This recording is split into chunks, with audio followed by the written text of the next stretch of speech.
This is the second evening in a series of events titled After the Wall Came Down. This year it's been 30 years since the Berlin Wall fell, and it was a moment of great optimism, the end of history, as Francis Fukuyama famously wrote. Finally, after the wall came down, liberal democracy would conquer the world, borders would be a thing of the past, and equality and prosperity would come within everyone's reach all around the world. Well, in this series, we critically evaluate some of these great expectations that marked the end of the Cold War. So 2 weeks ago, Professor Henk van Houten was here, and he talked about the significant global increase of border barriers since 1989. On October 15, we'll be talking about the rise of populism in Europe. Is it an innocent trend, or does it really pose a threat to liberal democracy? And on November 12, Duncan DePledge will talk about climate change and a possible new conflict between the West and Russia on the North Pole, where the melting ice leads to new economic opportunities. But tonight, and that's why you're all here, we're going to talk about some of the political and economic developments that took place since the Berlin Wall came down. So neoliberalism is the term that has come to symbolize most of these developments, and it has also become the term to criticize them, especially by commentators and activists on the left side of the political spectrum. But what is lost on a lot of these commentators, however, and our speaker will expand on that tonight, is that traditional leftist parties played a big part in normalizing the kind of policies that we associate with neoliberalism, such as privatization, financialisation, and the dismantling of the welfare state. So how did this transformation happen? And also, given the current dismay about neoliberal policies, can they transform themselves once again? I'm very honored to introduce our speaker of tonight, Stephanie Mudge. She is an associate professor of sociology at the University of California, Davis, and has published widely on the topic of neoliberalism. In 2018, she published her latest book, Leftism Reinvented, Western Parties from Socialism to Neoliberalism, in which she traces the way traditional leftist parties embraced neoliberal economic policy. And the book was recently awarded the Barrington Moore Award of the American Sociological Association. So please give her a warm round of applause. Stephanie Mudge.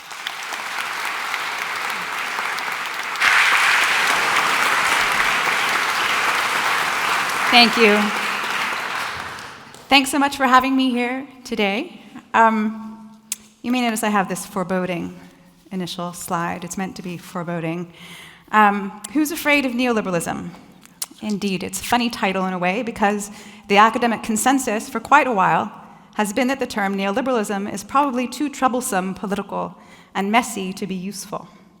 People worry that it's used to refer to everything, and so it refers to nothing. And it's true, there's a tendency to use the term in all sorts of ways. Some people use it as a modifier of just about anything. Neoliberal this, neoliberal that. Others talk about neoliberalism as if it's a monster lurking in the hillsides, hence the frightening hillsides. A great and mysterious force that has, since the 1970s, been pulling the levers of history according to the desires of the global capitalist class, or a cabal of intellectuals, or the 1%, or all of the above. And if you have a look at academic and popular writing, you'll find this kind of anthropomorphic use of the term too, in which neoliberalism does this or it does that. So first, let's start by removing some of the mystery around this term. What is this monster of which we speak? I'm a sociologist. Sociologists believe that things like morals and culture are real things. We may experience them as things out there, but they are not monsters in hillsides. They have a history, they have causes, they have effects. They are knowable. Max Weber thought this about religious beliefs. He thought in this way. For him, Protestantism had a logic, it had a structure, especially regarding economic behavior. He thought that Protestantism was partly a system of rules about how we should behave economically. And he thought certain people's thinking could come close to a pure or ideal type. That is, certain people embody or epitomize certain religious ethics. That's why Weber was fond of quoting Benjamin Franklin, "A penny saved is a penny earned," and all that. So for him, Benjamin Franklin was the embodiment of the Protestant ethic. So last but not least, Weber thought this was important. He thought that broadly shared economic ethics or rules of behavior shape history. So here's a way to think about neoliberalism. It's a moral system, a certain understanding of good and bad that is also an ethic that people in the world, actual people in the world, live by or try to live by. Some people call neoliberalism an ideology. I don't think that's quite right. So I'm going to modify Weber's way of thinking a little bit. I'd say it's a moral logic. It is a certain kind of ethic, but it's not a moral logic of individual behavior or economic behavior. It's a logic of government. And here I'm following the great French thinker Michel Foucault, who understood neoliberalism as a moral logic of how governments should govern. So I'll try to be more specific. Here's how the logic goes. Markets are democratic, therefore good. They are sites of freedom and liberty. Politics and government are bad. They are sites of discrimination. They are self-serving, corrupt, and oppressive. Some version of this kind of thinking has been around for a long time, but Foucault pointed out that neoliberalism is not the same as classical liberalism, which was about carving out what should be left to government and what should be left to markets. In a neoliberal way of seeing things, almost nothing should really be left to government. Rather, governments should submit themselves and the people they govern to markets. Stated differently, in a neoliberal logic, governments should govern by and for the market. So it's a moral logic in the sense of having a sense of what is a definite set of rules about what is good and what is bad, and the implication was that if policymakers set markets free, then good things will always follow.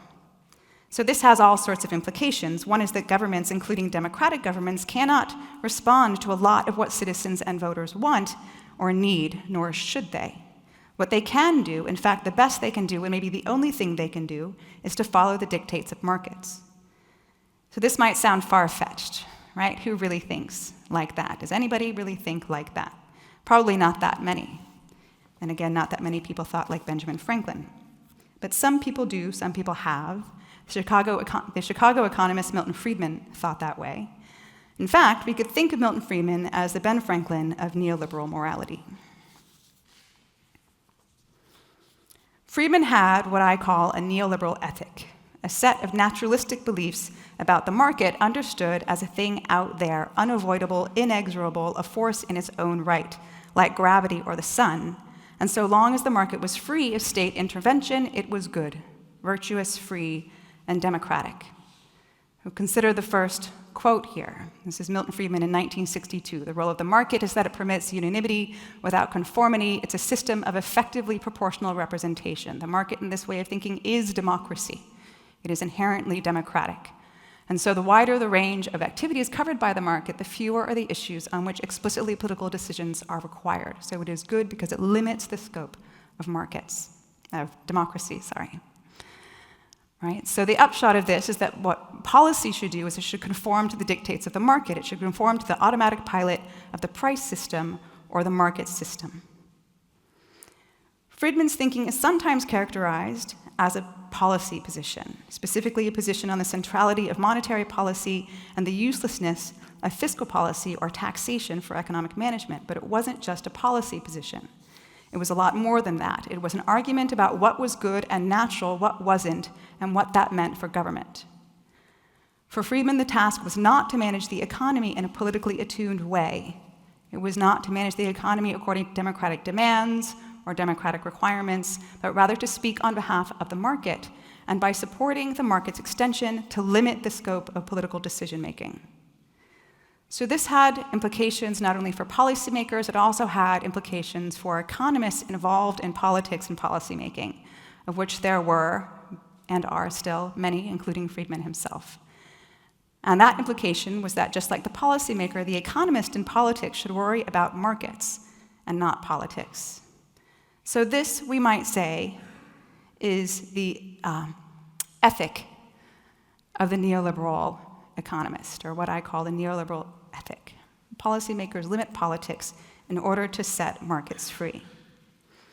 Fine.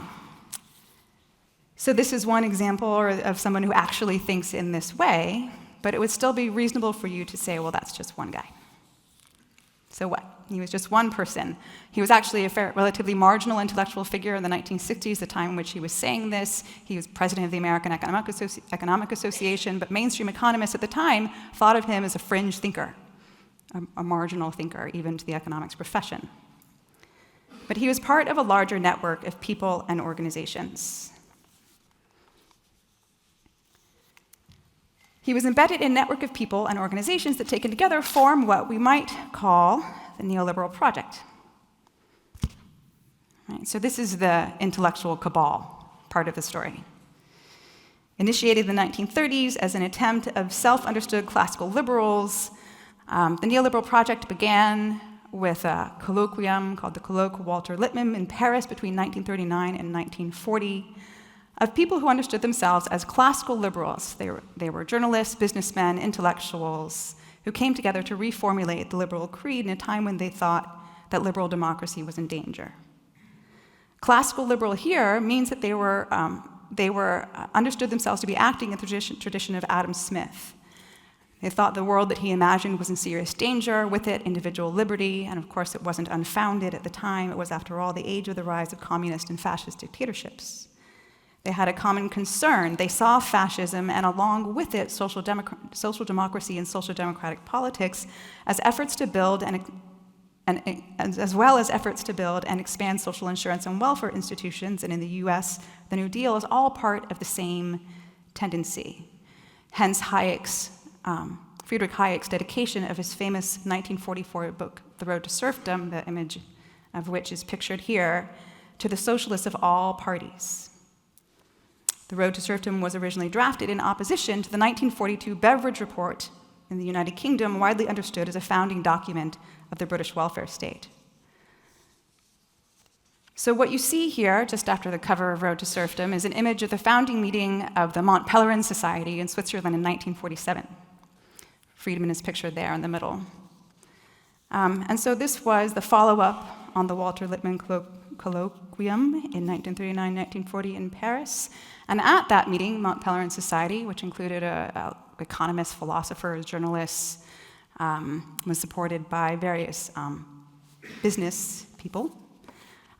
They did produce a sort of draft manifesto in which they identified the price mechanism as the best way to obtain maximal satisfaction of human expectation, and identified the state's responsibility in terms of constructing a legal order that was adjusted to the order defined by the market. It's the same kind of logic as the prior slide, this idea of a political order, a legal order that is adjusted to the necessities of the market. So after World War II, this established a basis in Switzerland in the form of the Mont Pelerin Society, and over time, it would also find another organizational basis, and this is what the chart pictures, in the form of free market think tanks. So there were free market think tanks, some of them in the 1930s and the 1940s, but what that chart shows you, and I realize the dates at the bottom are probably too small to read, is from the 1970s forward, especially from the 1980s forward, there was an acceleration or a proliferation of the founding of these kinds of free market think tanks. And they're organized, or they were coordinated by certain central organizations, including the Atlas Foundation in Canada, that linked the free market organizations to people like Friedman, to economists in particular in the United States, especially at the University of Chicago. So what we have then are these sort of overlapping networks of people, organizations that did think in this way, right? That their project was to build an order or to contribute to the construction of political orders that ran according to the dictates of markets. So there is an important cabal of intellectuals part of this story. It's not just a conspiracy theory, it is actually true. But there's a lot more to it than this. So for some historical work on neoliberalism, this is most of the story, or the core of the story. But there's also an economic story that we could tell about the same period when free market think tanks start to proliferate after the 1970s. So we might call that, we're calling this a neoliberal project. We might call the economic story neoliberalism's economic face. I'm going to focus especially on the 1990s in the spirit of this series. As already been mentioned, of course, as we know, it was a time of tremendous hopefulness. The Berlin Wall had fallen, democracy seemed to be spreading, the forces of extreme right and left had been vanquished or were on the retreat, or so people thought. At the time, people who we can meaningfully call neoliberals, people like Milton Friedman, Ronald Reagan, Margaret Thatcher, believed that, true to neoliberal logic, all this had to do with markets' triumph over big government. But we can recognize now that this was far from the whole story. In fact, it arguably missed the most important part of the story.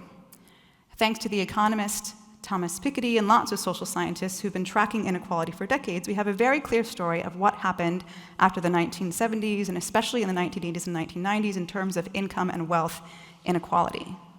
This is what the graph on the left side of your screen shows. The red line is a trend line for the amount of income going to the top 10% for the United States over a very long period of time.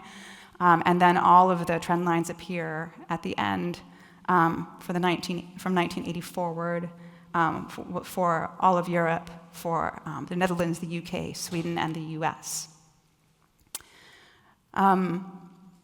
So what that story tells us is that there was an incredible concentration of wealth and income inequality that started to accelerate after 1980 and continued to accelerate in most places, not all places, in the 1990s and through into the early decade of the 21st century. An important factor underlying this was that returns to financial wealth were very high, but wage incomes were stagnant.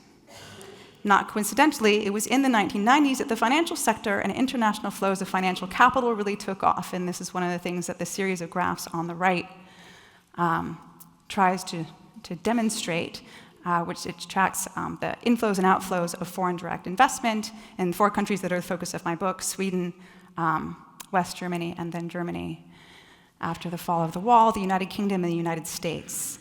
And what those jagged lines getting wide at the end tells you is that there's an expanding magnitude of flows of foreign direct investment in and out of these countries that specifically takes off in the 1990s or around the year 2000. So wealth and income inequality and the expansion of international financial flows are symptoms of what some people call financialization. That is, the expansion of the financial sector, financial speculation, and financial profits, and with it, both public and private debt. In short, financialization was neoliberalism's economic face. So now we have a couple aspects of neoliberalism that we've talked about. We've talked about the intellectual side of it, the Neoliberal Project. We've talked about an economic side of it, which we could go on about at length, the scale in particular of income and wealth inequality in certain countries, including especially my own, the United States. We've talked about that as neoliberalism's economic face. And then there is the story of the government. There is the story of the state, where the neoliberals, right, had markets triumphed over big government. And what I'm going to argue is that, no. In a word, no. Government was just as big as ever in terms of spending and government employees, although it was increasingly indebted, and it began to work in a very different way. So before I go to the next slide, I want you to first imagine, I want you to remind you of the features of the welfare state, or what we call the welfare state, right? As, let's say around the 1950s, right? It takes in taxes, especially from wealthier people. It uses tax revenues to fund things like pensions, education, childcare, and so on. It coordinates bargaining to deal with inflation and wage disputes. It was far from perfect. It was discriminatory in many ways, but the logic by which it operated was to tax the wealthy in order to support and satisfy the non-wealthy. So keep that in mind. This is an image. Ooh. Yes. This is an image of Neoliberal Leviathan, done by one of my brilliant grad students, Alyssa Fogelman, in my neoliberalism seminar. And it is what we might call, it's an image of what we might call the neoliberal state. What does the neoliberal state do? It backs off taxing the rich, but not necessarily the middle and the working classes. It privatizes pensions. It makes social benefits harder to get and conditional on participation in the labor market.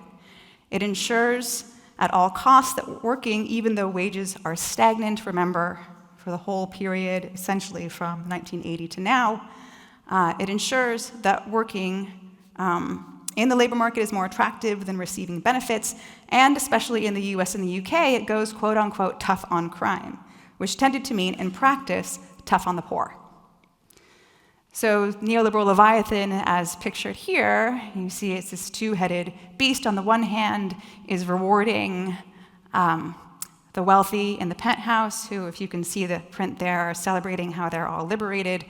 And the other head of the beast is punishing people on the ground. So here we have it, the monster in the hillsides. So we've talked about then neoliberalism as a moral logic. We've talked about the cabal of intellectual story. We've talked about its economic characteristics, especially financialisation, inequality, and here we have an image of the neoliberal state. Now we come to the real mystery.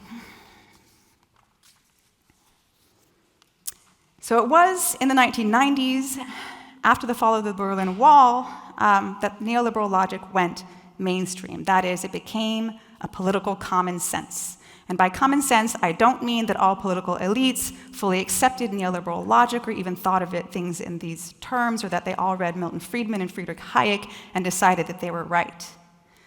But what I'm going to try to prove to you is that it was in this time that across the political spectrum, mainstream parties of the right and the left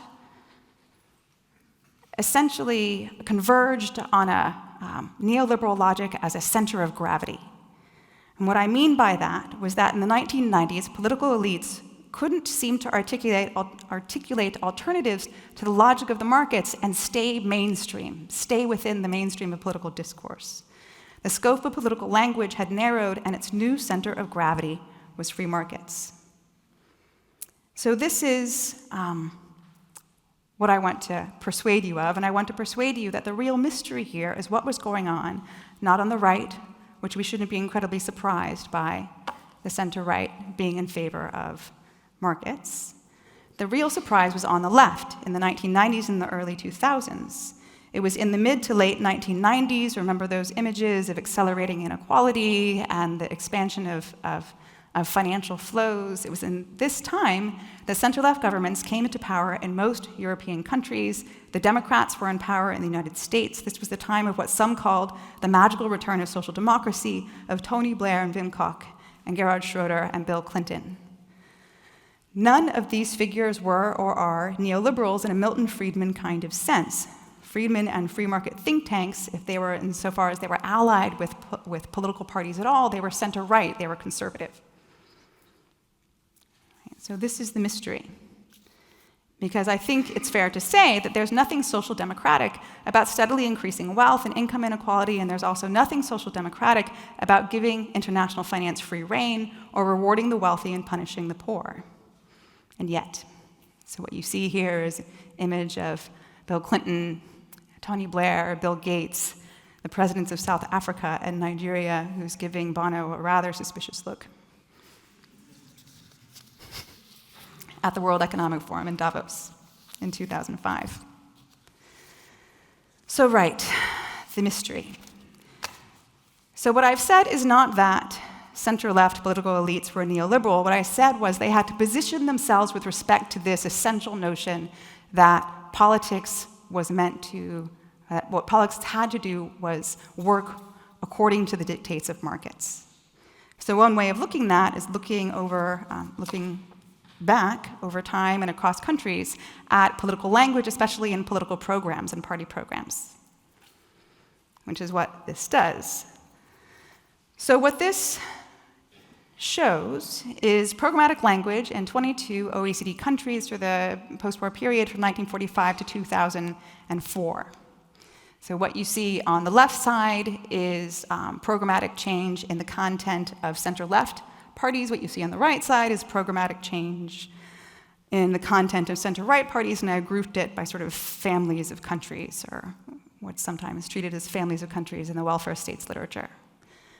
So you might notice that that the center line is a zero line. So what this content analysis does is it looks at the kinds of emphases that you find in party programs over time. Were they emphasizing free trade, that's in a positive way, or were they talking about more protected traditional social insurance kinds of programs, or were they talking about workfare kinds of things where people had to participate, where benefits were conditional on participating in the labor market? Were they emphasizing free trade? Were they talking about protectionism? These are the kinds of things that are included in this index. What you might notice on the center right, and this is a little bit ahistorical because neoliberalism doesn't really come to mean what it means now until the 1990s, so keep that in mind. So in a certain ahistorical way, the center right, you'll notice that the bars are almost all above. Zero was always neoliberal in a certain ahistorical sense. If you look on the center left, on the left side of the image here, then what you see is that especially in the 1980s, in the 1990s, in the early 2000s, the center left started, their sort of net emphases were either free market kinds of policies or social policies that were market conforming, things like workfare. Or emphases on education, on opportunity over protection. So this, I'm hoping, will help to persuade you that the important change here after the 1970s and into the new century wasn't actually on the right. The important historical change, the really dramatic change in mainstream politics was on the center left. And you might notice also that this isn't something that I think in some corners, neoliberalism is associated especially with the US and the UK. This wasn't something that was contained within Anglo-American kinds of contexts. It was arguably more pronounced outside of Anglo-American contexts. One thing I do want to note is in the southern case on the right, that includes countries like Greece and Spain, and so before the 1970s, it only accounts for Italy, so they have to be democratic countries with party competition to be included. So I'll just note that. Anyway, back to my main point. The main point here is that where you get this really dramatic historical change is actually on the left. And so what I call this in my book is Neoliberalized Leftism, although you may have noticed that I have difficulty saying the word neoliberalized, which makes it very challenging to give presentations on this topic. Okay, so those of you who remember back to the 20th century, right, it's easier to say neoliberal politics, so we can also call it that. Those of you who remember back to the late 20th century, which I do, but most of my students do not, might remember some of the rhetoric of the New Democrats, the figures around Clinton, or of New Labour, which I have figured up here. As I said in my book, I look also at Sweden and at Germany, and you find actually pretty strikingly similar language even across these very different contexts. So I've highlighted some of this here. You have the New Democrats proclaiming that their priority is opportunity and growth and jobs for all, fine. But then the really historic change in the Clinton years was that you had this Democrat who understood himself and presented himself as liberal in the American New Deal kind of sense, also proclaiming the end of big government. Right? We reject the do-nothing government and also the big government theory that says we can hamstring business and tax and spend our way to prosperity. Right? We honor business as a noble endeavor. We believe in free enterprise and the power of market forces. New Labour, not coincidentally, partly because they learned from the New Democratic experience, had very similar kind of language, except there was also this emphasis on being modernizing. There was also an emphasis on being pragmatic. But part of pragmatism, or a lot of it, was about keeping intact what the Thatcher and major governments had done before them. Right? So we have New Labour here saying some things the Conservatives got right. We won't change those things. It's where they got things wrong that we'll make changes. They're not going to be dogmatic, they're going to be pragmatic about things, but they accept the global economy as a reality. They reject isolationism and go-it-alone policies. Right? So in my way of thinking, when they're talking about globalization and the global economy, which was a very important part of third-way rhetoric at the time, what they're talking about here is something very similar to Friedman's idea of the market as a force out there. Right? So in my book, the way I summarize this is a sort of trilogy of emphases. We're going to conform to the market. We're going to work with markets rather than against them. We're going to do what works, what is pragmatic, right? Especially with reference to the dictates of the market. Right? So workfare, for instance, was a policy that worked because it worked with the market. And implied in a lot of how they talked at that time was also that we will know that we are right, that we're on the right track if we win elections. So by virtue of having won, because center-left parties, leaders are doing so well at this time, we also know that we're on the right track. We're going to do what wins. Right. Probably the most famous statement of this kind of thinking was issued by Tony Blair and Gerhard Schroeder in a paper on the third way in 1998, where they say the essential functions of markets must be complemented and improved by political action, not hampered by it. Okay. So hopefully I persuaded you, or at least some of you, that neoliberalism was a thing, that it has multiple faces or sort of institutional locations. And when you look at politics, when you look at party politics and democratic politics, one of its most important or historically consequential expressions wasn't actually on the right, it was on the left. Right? So that's what this summarizes for you. Neoliberalism has multiple faces, and it has this political face that is one of its greatest mysteries. So we can maybe, it might be a little easier to look at that graphically. So we have this, so I'm thinking here, I started off by saying that neoliberalism is a moral logic, which it is. But moral logics, as I said, are things. They are things that find expression in people's thinking and in people's everyday activities, right? And those activities may be, for instance, in a government or a government agency. They may be out there in corporations or in businesses. They may be at universities, and they may be in political parties. So I have this idea of neoliberalism as a logic, but also a logic that gets played out in these different institutional settings that are overlapping, that are intersecting with each other in different ways over time, in different ways across countries. Right? So its economic face, we could maybe sum up in terms of financialization, in terms of globalization, the expansion of finance and financial flows. With it, I don't have a slide on this, but you'll have to take my word for it. Along with this comes the rise of both private and public debt and the return of extreme inequality.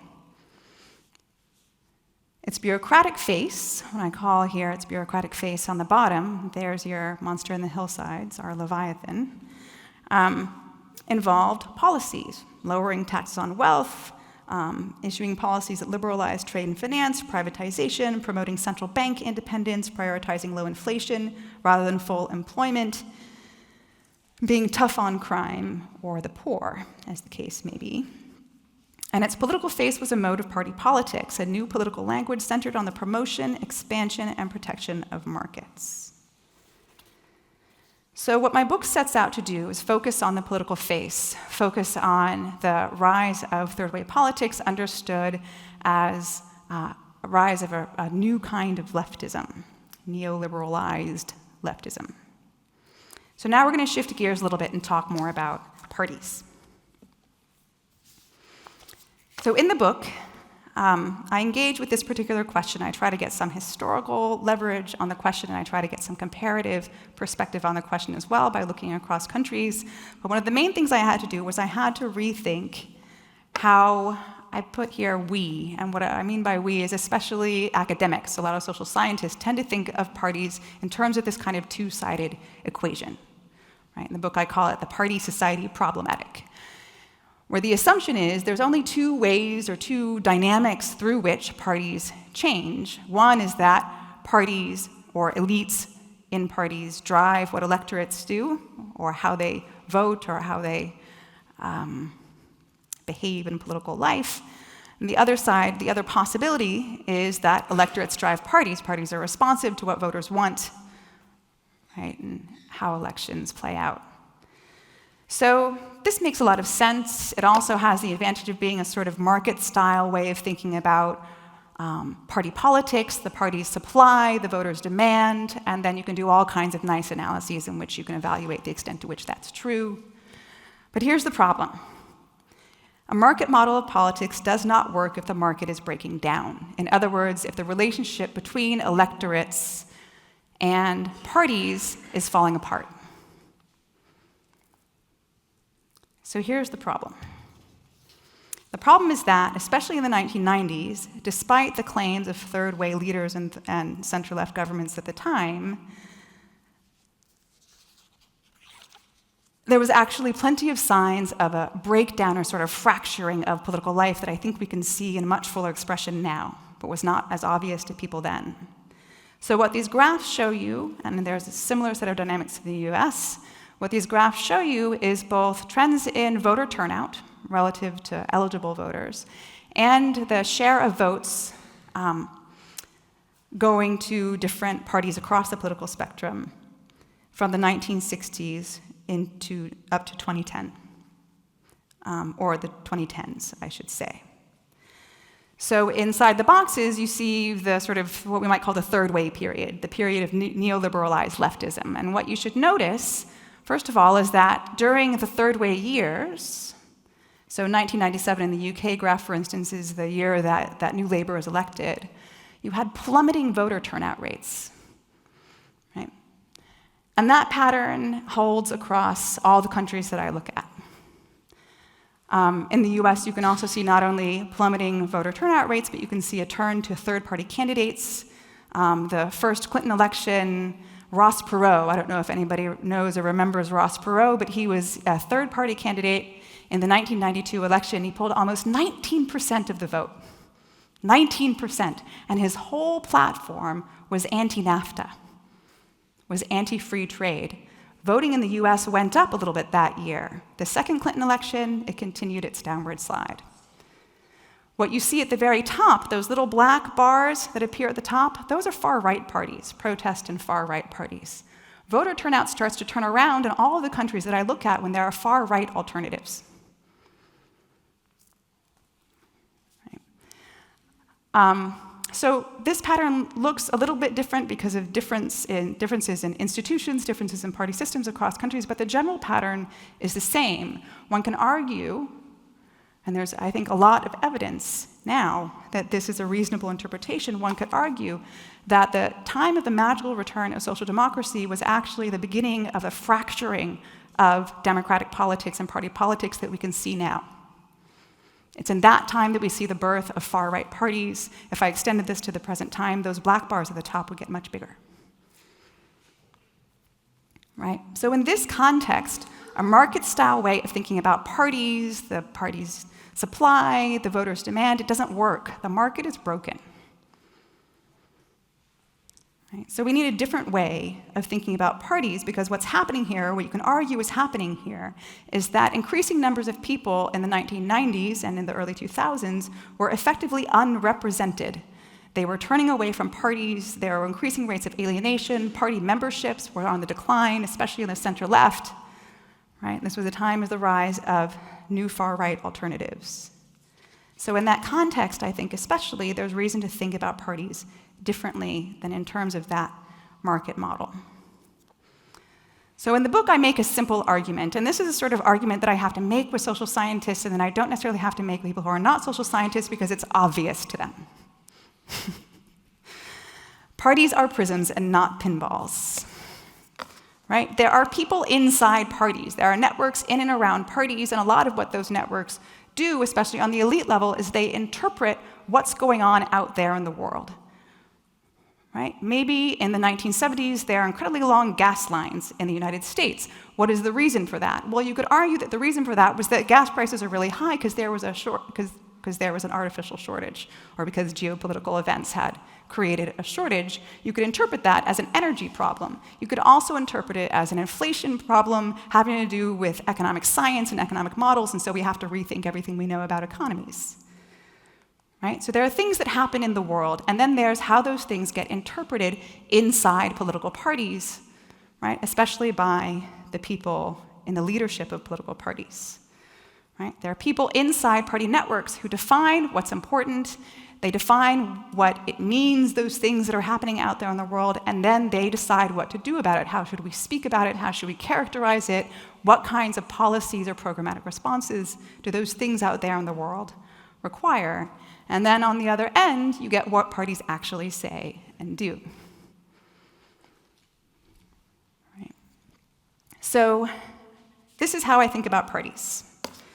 That they are prisms and not pinballs. And so what's important is understanding who inside the parties achieve a sort of dominance over the interpretation of events. Who are the people who are in a position or acquire the ability to speak for parties? So the argument, in short, that I make in the book is that to explain how parties speak, we need to understand who speaks for them. Now, I've underlined understand here. So the reason for that is that in a lot of literature on the third way, period, the question is one of blame. Were they truly social democrats? Did they betray social democracy? Were they pretending to be social democrats, but they were really neoliberals in disguise? That's kind of the undertone of a lot of literature on this period. And what I try to do in the book, I think that those are important questions, but what I try to do in the book is back off that logic of blame and place political parties in the 1990s in the continuum of history, and to look at people inside parties who are speaking for them, who are formulating programmatic language over time.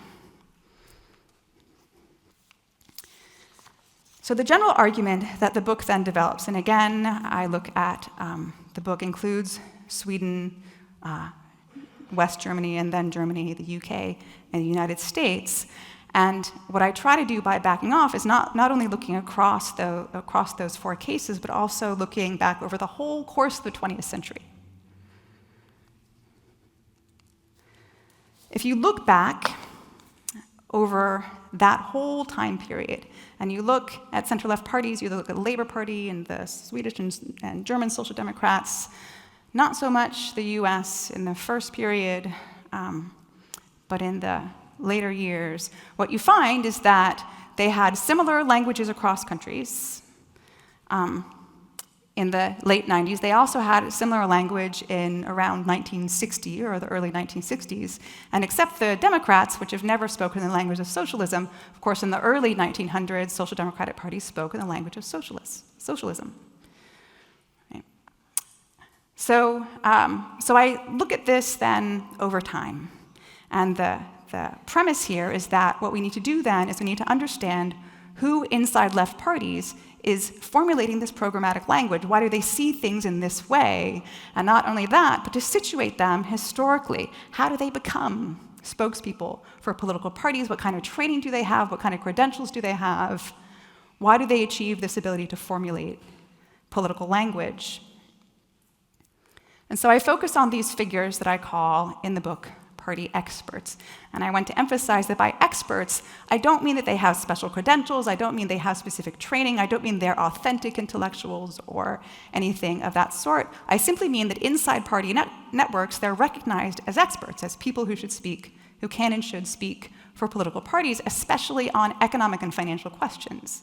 Because I'm especially interested in economic and financial questions, I trace especially the trajectories of particular people inside parties who are in a position to become ministers of finance, or in the UK, chancellors of the Exchequer. So what you see here is an image of Philip Snowden in the UK, Fredrik Thorson in Sweden, and on the bottom, Rudolf Hilferding. All three of them are the first ministers of finance in the first Labour or social democratic governments in their respective countries in the 1920s and the 1930s. So there are a lot of things that are interesting about these figures and this period of time, one of the things that I point out, partly because it can seem surprising from the present, is that not a single one of them had any kind of formal training in economics. Nothing at all. Nothing even close. Partly this is because economics at that time is not the profession that it becomes. At the time, it's political economy. It's wrapped up with law. It's wrapped up with statistics. It's a very small world compared to what it is now. But not any of these figures have any training even in those things. What they have a background in is what they called agitation. They are journalists. They are newspaper people. They are editors. They, over time, and they're public speakers. And over time, they acquire recognition in party networks as center-left parties were forming on the basis of that experience of being able to persuade people on the ground that they should see things in a Marxist or socialist way, that they should use the language of class struggle and the proletariat and the concentration of ownership of the means of production. They spent their time persuading people that they should see things in that way. And I emphasize in the book that this is before many people had the right to vote. Right? So their operations were on the ground partly because they weren't able to seek office.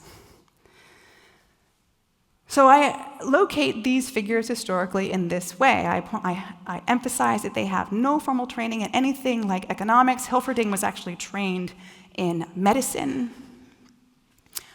Thorson was a shoemaker, and Snowden for a while had been a civil servant. And they depend for their livelihoods, professionally they depend on outlets that are party-dependent. Party journals, party newspapers, party institutions. And they understand their job, their responsibilities in public life in this way. They are agitators for socialism. Their job is to convert working people to a socialist way of seeing things. So the nice thing about focusing on this particular figure who occupies this particular office is that you can then move forward in time and see what kinds of figures with what kinds of trajectories and what kinds of credentials occupy the very same position later on. Right. So I have here figured Gösta Rehn in Sweden, Hugh Gaitskell in the UK, Walter Heller, the American story, the Democratic Party enters in.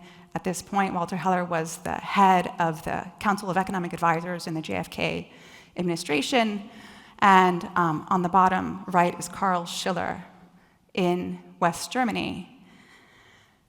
These are figures who occupy the same position of authority in their parties. They occupy the same offices once those parties enter into government, but they are completely different in terms of their trajectories and professional backgrounds.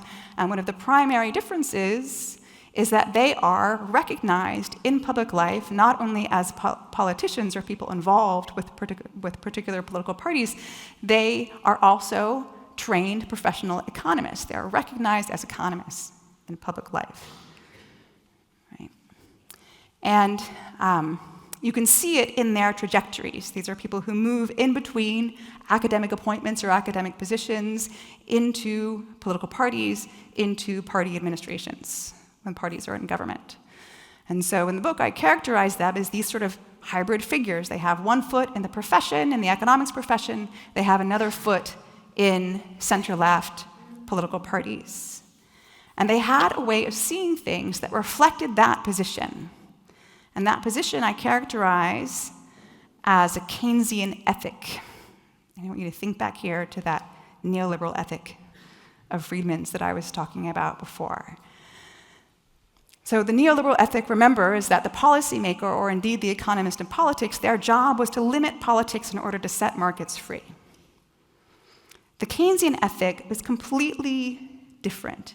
In the Keynesian ethic, and I compare especially the perspectives of Walter Heller in the US with Karl Schiller in West Germany, partly because they're in such very different institutional environments. The political institutions of the two countries are very different. And I show that they see their world in terms of the negotiation of the boundary between professional economics or scientific economics and politics. Right.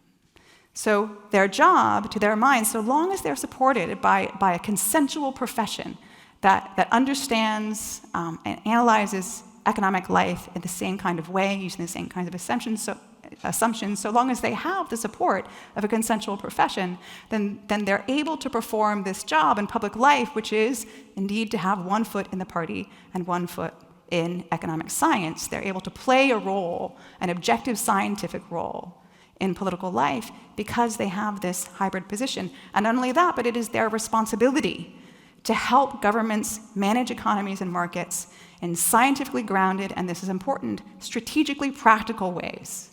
In other words, their job is to adapt what they know as scientific economists to the necessities of a center-left party, for instance, that has one of its most important constituencies organized labor. Right? So in other words, their job is to give governments and politicians advice that allows them to reconcile their strategic problem of having to respond to constituencies with what they understood as the state-of-the-art in economic knowledge at the time. So I characterize this as a Keynesian ethic. Economists help governments manage economies and markets in scientifically grounded but strategically practical ways. So the important thing about this is that this actually represented an institutional novelty, which was an interdependent relationship between economics professions, by the 1960s predominantly Keynesian economic professions, and center-left parties. If you go back to Hilferding's time, if you go back to the 1920s, what you find, if you look to professional and academic economists, the relatively few people who called themselves that at that time, what you'll find is they stood back from politics. They stood back from political parties. They were non-partisan. If they were partisan, then they were liberals, not in the American sense, in the European sense. They were classical liberals, and they were involved with liberal parties. But they were actually opposed to socialist and social democratic parties. They would not get involved in them. They had no real relationship with them. So this thing that you see through economist theoreticians by the 1960s, you can see through these figures a larger set of changes, which is a new interdependent relationship between economics professions and center-left party organizations or the Democratic Party in the United States that did not exist in the 1920s and 1930s. So this sets up the big question. Who were the key experts in the third way years? What are their trajectories? What is special or unique about them? What are their positions? Right. So the argument about what happens in between the 1960s and the third way years is a relatively, there's a number of steps to it that I'm not going to have time to cover all of them, but the key thing here that I want you to remember is that this period of the economist theoretician is a period of interdependence. In other words, center-left parties depended on economics. Economics, for its influence, for its access to government and policymaking, political power, depended on center-left governments. There was a close relationship between the two. And you can see this in all kinds of ways. You can see conservatives in the UK in the 1960s complaining about there being no economists, about there being too many economists on the labor side and not enough on their side. You can see it in the US when the Nixon administration can't find a prestigious economist, or three of them, to appoint to its Council of Economic Advisors, because there are essentially no prestigious economists in the United States who are also willing to ally themselves with the Republican Party under Nixon. Right? So this is, has all kinds of political effects. The rise of the economist theoretician and this interdependent relationship between economics and center-left parties that it signaled. One of the political effects, though, wasn't on the right, it was on the left. What this meant was that if economics professions changed, so did the expert bases of left parties. In other words, if Keynesian ethics changed within the profession, then center-left parties were suddenly working with economists who no longer had that strategically sensitive orientation toward their job in life, who saw things in terms of markets, in terms of the neoliberal ethic. Right? So it matters even more that economics by the 1960s was so closely allied with center-left politics, because there were lots of economists involved in center-left politics in the 1980s and the 1990s. There was a continuation of a whole post-war trend. Right? So economics changes in a few ways. It becomes more internationalized. Economists start writing in English. It becomes more Anglo-Americanized. It becomes globalized, especially with the establishment of the Nobel Prize in economics, and it becomes much more oriented, especially from the 1970s forward, or maybe more the 1980s, much more oriented toward finance and financial questions. Right? So remember, we want to fill in this box. Who are the experts of neoliberalized leftism?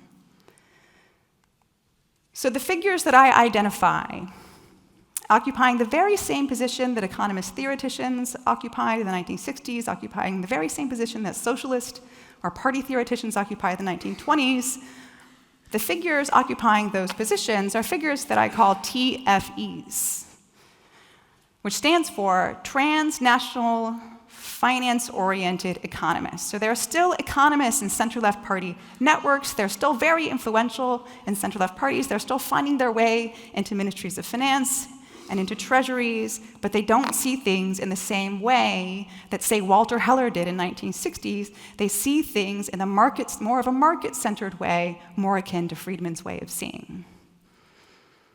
Right? So they're focused on promoting and preserving markets. It's also during this time that you get this sort of proliferation of different kinds of experts. So with the rise of free market think tanks, there was a response in the sort of world of foundations and research organizations and think tanks, and the emerging world of think tanks on the left, and that was the establishment of progressive think tanks. Right? So the age of the wonk also comes in the third wave years. And I refer to those figures as think tank specialists, who are the bearers of that pragmatist thing, the focus on what works. And then the third expert in this trilogy is the rise of the strategist. Before the 1980s, you almost never saw the term strategist or spin doctor. You never saw the term spin doctor if you look in newspapers and popular media. This is a term that specifically comes into use in the 1990s, and it's because all of a sudden, political life seems to be dominated by these new figures who have a particular kind of expertise, which is they're specialized in spinning the message. Right? Their specialty is winning elections. So the argument that I make in the book, and this goes back to my reference to Weber that I made at the very beginning, is that there's actually an affinity, a relationship between the TFEs who see the world in terms of markets and the necessities that politics and politicians should not respond so much to what their constituencies demand, but rather what markets demand. There's a relationship between that kind of way of seeing the world and the rise of spin doctors. And the reason for that is that market-promoting policies, like bailouts more recently, or benefit reductions, or workfare, are actually a tough sell for left parties. And so they became increasingly reliant on strategists, in the Swedish case, American strategists, actually, and in other cases on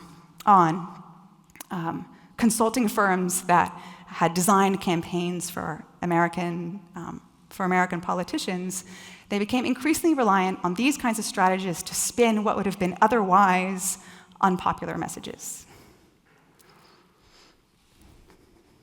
So that is my argument about where neoliberalized leftism comes from. So what? This is the big question. Implications and what's next. I wish I knew what was next for big parties. The most obvious thing to me right now is that is how unpredictable and fractured party politics is in Western countries. I can't say I'm optimistic. I don't think that it looks very good. And I'm not sure that center-left parties in particular can regain public trust, but I think it's urgent that they try. So here are some final points. The first is, and this is an argument that I make especially to the people in the world who are experts in politics, broadly defined. And what I mean by experts is they are people who specialize in claiming what is true and formulating how parties speak. So the first point targets those kinds of people, and the thing that I would like them to start thinking is, or understanding, is that they too are representatives. They play a representative role. Maybe they represent markets. Maybe they represent the interests of particular constituencies. Maybe they represent the natural world. Maybe they represent all kinds of things, but they are representatives, and it is possible for them to do things in a way that systematically misrepresents. So in other words, representative truth has to be, can be sort of distorted. And the thing that I think will tend to distort it is if the truth that party experts inside party networks give isn't a truth that is persuasive or reflective of the experience of the group being represented. Right? And the way you test that is that the truths that party experts speak needs to be persuadable, right? Persuasive, also for the people being represented. Representative truth has to be true from the perspective of the person or the group that is being spoken for. Right? So in other words, like those 1920s socialists who had to persuade people on the ground that they should see things in a Marxian way and could not form the party they wanted to if they weren't able to do that, experts in politics have to be able to speak persuasively both to people who are in politics, who are in positions of power, and to the people that they are speaking for. And if they can't do this, they are misrepresenting. The second point there is sort of an argument about how we should read the rise of spin in the 1990s. What does it mean? We could go out there and we could blame political consultants and the strategists, and we could talk about them being evil mercenaries and all of that, but I don't think that's actually the way it should be read. What we should see in the rise of the spin doctor is a symptom of representational failure. It is a symptom of an illness in party politics and of a looming failure that we think we can see fairly clear right now. The third point is targeted especially at economists, but really anybody who will listen, and that is a point that I think should be obvious, but wasn't for a very long time, which is that markets should not have better representation in democratic life than people. I'm going to just leave it at that because I think it's obvious. And then the final point is premised on the contention that we all live economic lives and we all have economic knowledge. And if we are going to live in democratic systems, that knowledge needs to be valued and taken seriously in political life, and especially by experts in politics. So what I think that means in the current context is there's a need now, it is a time for a radical broadening of the profile of the economist, a valuing of people's actual economic experiences and economic lives, and in which the economist has to be someone who can speak to people in power and can also persuade people on the ground that they are accurately representing their experiences.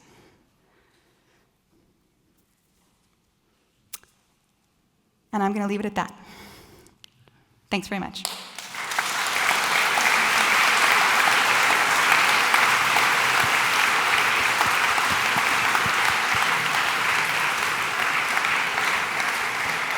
Thank you so much. Yes, it's time for questions. Just see if this is right. Yes. So, are there any questions? Yes.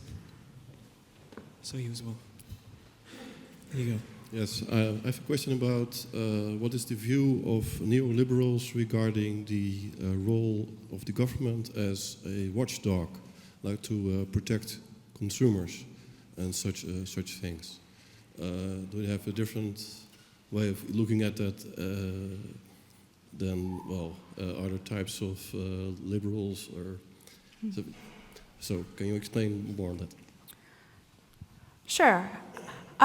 So one of the interesting things about the rise of neoliberal thinking on the right is that in the early 1980s, in the time of Reagan and Thatcher, there was the establishment of a new international sort of association of center-right parties that was actually a counterpart to the Liberal International, which had been around, I forget for how long.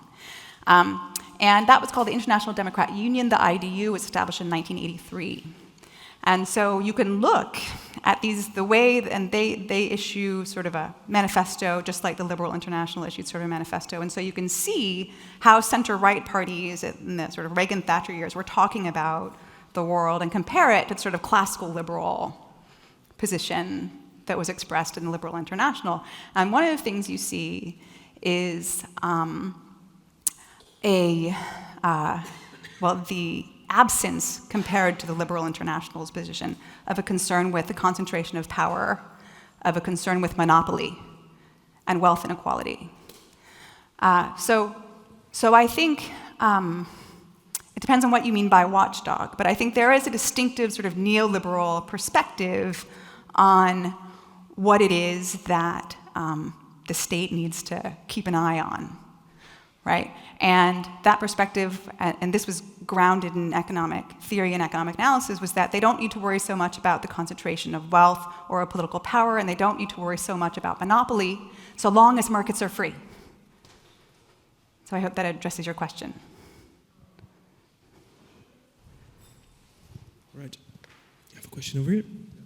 Hi, thank you so much for the lecture. My question, I think I missed it during your presentation, is why did the neoliberals ally with the leftist political parties and not with the right parties, whereas that link would have been intuitively much more logical? So you said at one point that the right parties couldn't find any prestigious economists? So in the 60s, yes, when economics was not neoliberal in its thinking, when it was Keynesian. Right. So I'm glad you asked this, because it's sort of a subtlety in the argument that is easier for me to lay out in a much longer presentation. So people like Milton Friedman were expressly sort of allied with and involved with center-right and conservative politicians and political parties. So people who we might now understand in a historically meaningful way as actual neoliberals who actually saw things in a neoliberal way, especially economists and intellectuals who saw things in that way, they were allied with center-right parties and the free market think tanks. They were allies, especially, for instance, of the Thatcher government. So where the change comes in, the important thing for the center-left isn't so much these particular figures, who we could really call neoliberals.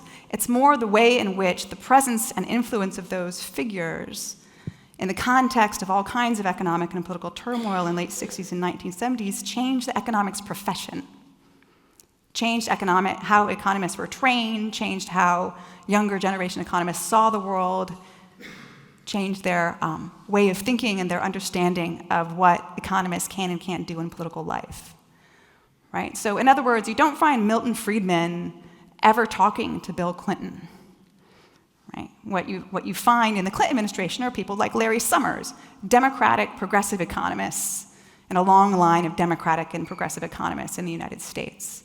But what you also see in the Clinton years is the way in which someone like Summers interpreted his job as the defense and perpetuation of markets.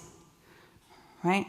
So for instance, in the wake of NAFTA, which does pass despite Ross Perot's best efforts, there is a peso crisis with Mexico, which after NAFTA became the third largest trading partner with the United States. Right? This is in the context of people inside the Clinton administration insisting we have to balance the budget, there is no money, we have to cut back on welfare spending especially. There is no money, right? And yet, they were able to, and felt like it was a necessity to marshal a lot of money to bail out the Mexican peso. Because, and the rationale was, if we don't do this, then the markets are in danger. The advance of markets is endangered, right? So there was no money domestically to shore up welfare institutions or welfare programs, but there was a lot of money to save the markets, right? So it's that kind of thinking, that kind of logic that I identify in the book by economists who are not neoliberals, talking to politicians who are not neoliberals, and yet they think in this market-centered way that is entirely consistent with the neoliberal ethic.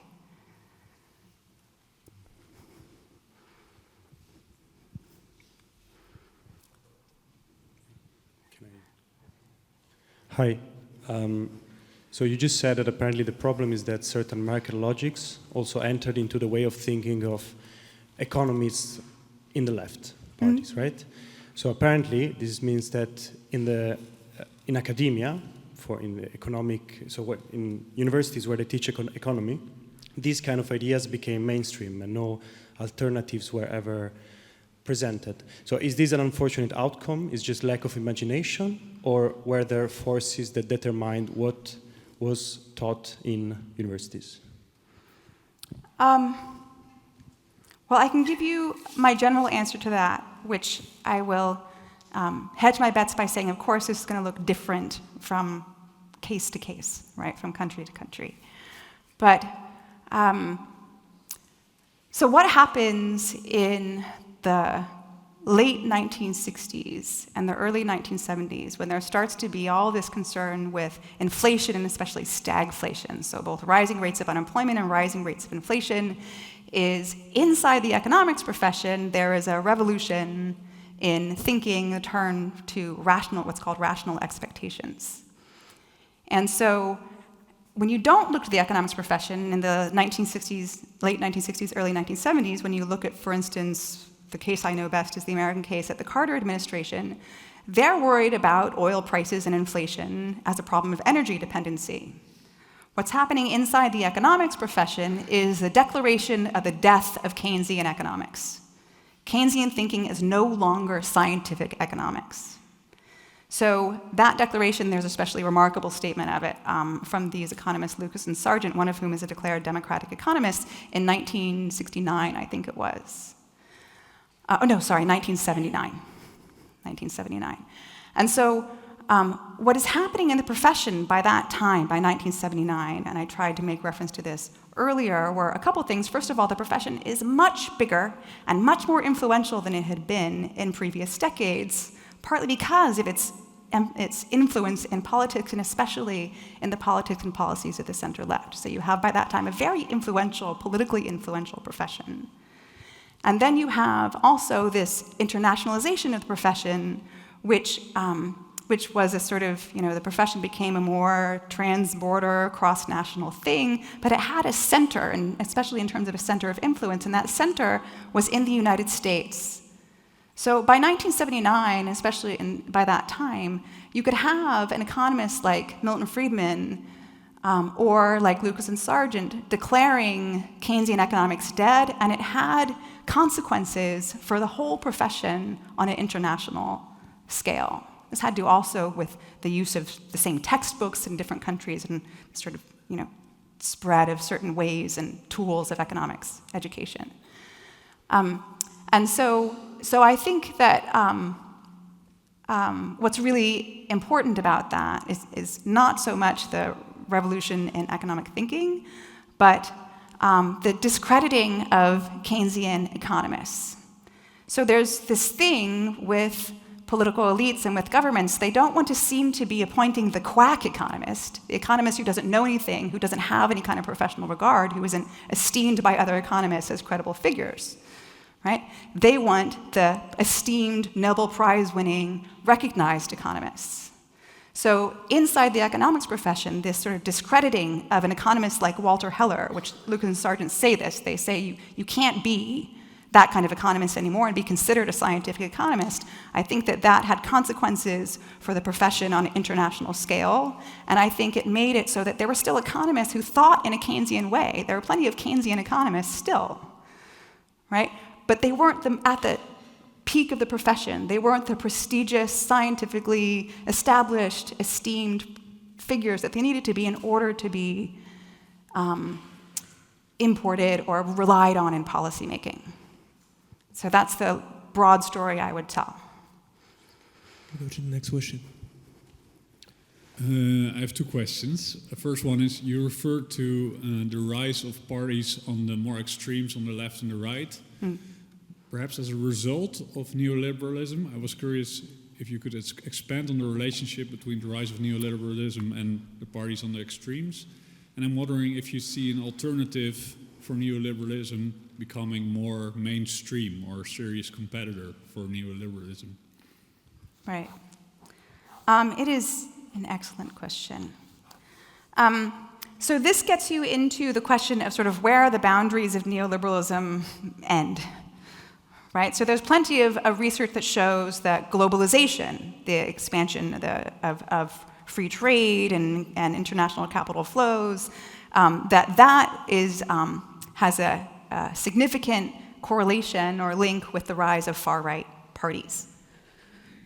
And I think that's a pretty reliable finding. So the question is whether you can think of globalization as the same thing as neoliberalism, right? So I think you have to be careful, right, about that kind of question, because you can easily veer kind of toward this conspiracy theory of neoliberalism. But I do think that's why it's important to focus on what's actually happening inside politics. So what I would say is this. The way neoliberalism matters for the rise of far-right parties has to do with a particular historical role, especially of center-left or left parties in Western politics, right? So left parties are supposed to occupy a position in politics where they speak for working people, for poor people, for disadvantaged, for unrepresented, unpowerful people. They're supposed to do that, right? So I think you could argue that they've veered away from that in all kinds of ways in the post-war period, but this turn to markets will only do what's good for markets, and we will reform other things in order to support market expansion, right? That was, I think that was, those graphs I showed of declining turnout and the rise of far-right parties specifically during that time. The way I think about it is that the center-left parties were essentially abandoning that political terrain, that space they're supposed to occupy, where they speak for the less advantaged, for working people. Right? There's other things that are special that go on in Europe having to do with European integration and the EU or the euro that I think play a special role. And then you get into the whole question of like, what was that neoliberal? I don't want to get into that, right?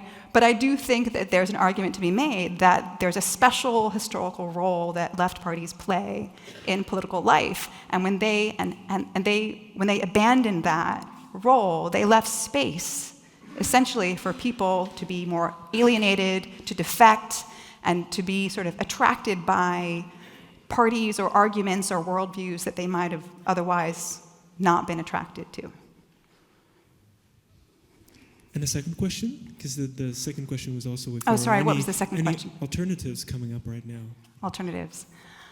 Well, so the moment to me is a moment of hope and despair. I think right now what we're seeing, and from what I've read about the recent Dutch political experience, it sounds like it's consistent here, is this sort of breaking up of the alliances between existing political parties and their historical constituencies, as in political parties no longer have kind of a natural constituency, and it's why you have, for instance, in recent German elections, huge numbers of people that until the very moment of the election are undecided. Right? So polls don't predict anymore, and even parties, and the election day is coming, they're like, we don't know what's going to happen because we can't actually guess what a large part, maybe a third of the electorate is going to do. Right? So what's happening on the side of parties, I think, and this is true in the United States, are pressures inside of them, right? This sort of trying to knock down the walls and to change them from the inside. I think youth and student movements are especially been pressures in that direction. And you see also two things, both the rise of politicians inside parties who are like these, like Bernie Sanders and Corbyn, right? These old school socialists who have been around for a long time but weren't allowed into mainstream politics, right? And suddenly you have these guys who are weirdly similar in every way in both the UK and the US who are, in charge or close to it, right? So I think there's a lot of things going on sort of inside parties and party networks that suggest that in some good ways, sort of the old way that they work has broken down and they're no longer able to kind of keep the outsiders out, right? So the question is how that breaks, and that I don't know. Cool. Thank you for your speech, for your presentation. I'm not sure if my question is relevant, but I think it is. One could argue that neoliberalist, leftist ideas are also, being integrated into political structure or the way we do politics. So my question is, I'm not sure if you know about it, but what is your opinion on, for example, forming, at least in the Dutch context, a Ministry of Economic Affairs and Climate? Do you have an opinion on that?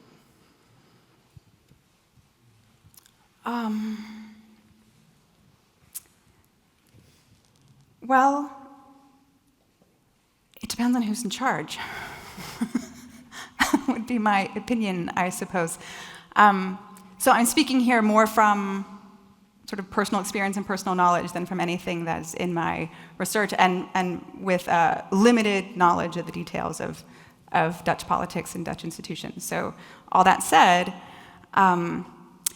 just sort of reforming the state, establishing a new agency, that in itself doesn't do anything. So we were just having a conversation actually just before my presentation about how the Trump administration is using existing agencies in order to do precisely the opposite of the stated purpose of the agency. So there's nothing about establishing a ministry or any kind of government agency that necessarily means it's going to carry out by itself any particular goal. It depends on the people who move in to those agencies once they're elected. So if I were to set that up as a research question, that's what I would want to know, right? How would that look if the people in charge of the party during the campaign are the people in charge of that agency? Hi, I want to start by thanking you for your talk. It was a great structure to what's otherwise a pretty nebulous kind of thing. But I was confused by your first point under your What's Next implication section about representation, and that you ended with an appeal to persuasion. And it might be that I'm misinterpreting the terminology that was offered, but it would seem to me that if, as a representative, you have to persuade your constituent one way or the other, that may very fairly be indicative of the fact that you're not representing them. So I wonder what this impulse for persuasion comes from for you. Right. Maybe persuasion isn't the best term. It's a good question. So what I mean is, so there's all kinds of, again, I'll go back to the American context, there's all kinds of persuasion in politics, and it's all one way. Right? You get emails in your inboxes all the time, you're tweeted at, you've got all kinds of things telling you how much we hate the other guys and how you should be on board with whatever the policy or position is, right? That's not what I mean by persuasion, right? What I have in mind is argument, right? Is reaching a conclusion through real two-way critical exchange, right?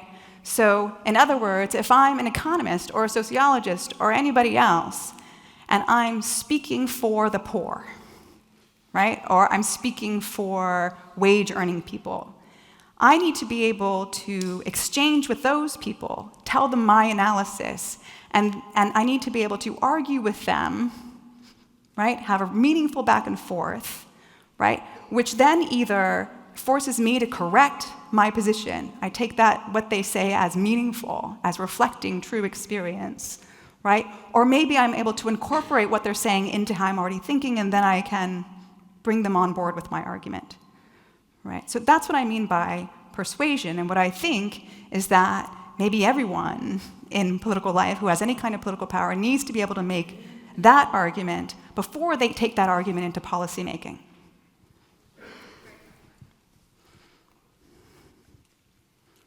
Yeah, so thank you very much for the talk. I was just wondering, why didn't other forms of economic thought manifest to take place in the left? For example, there was Joseph Stiglitz, there was Anthony Atkins in the UK. Why didn't their thoughts or their concepts become mainstream, in your opinion?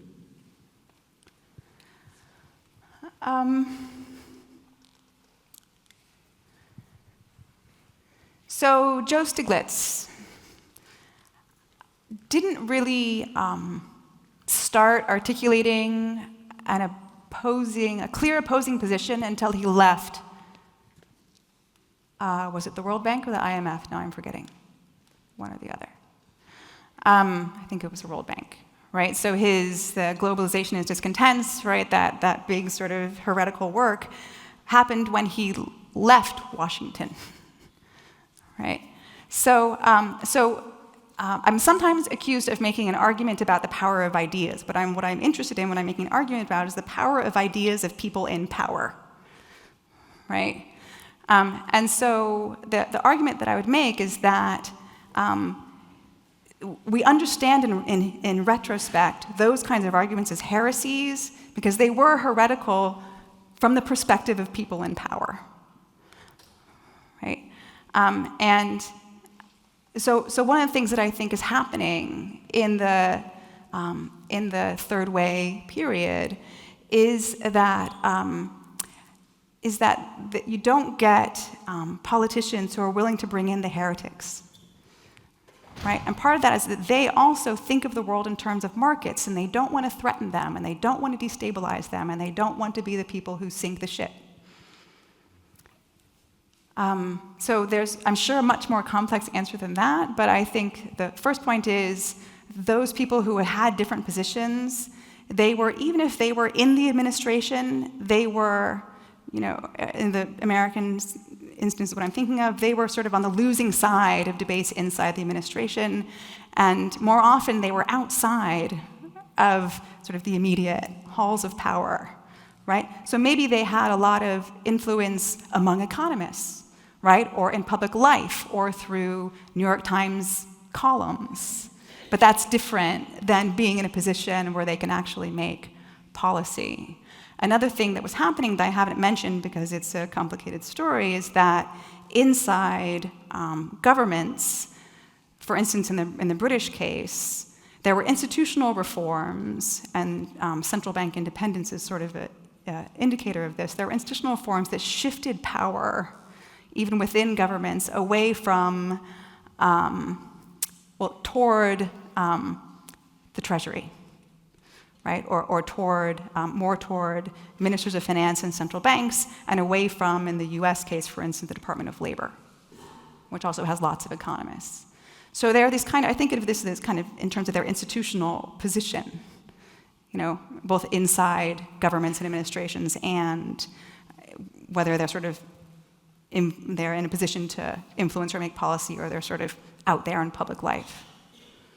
So we have time for one last short question, please, and a short answer. Right. Excuse me, sir?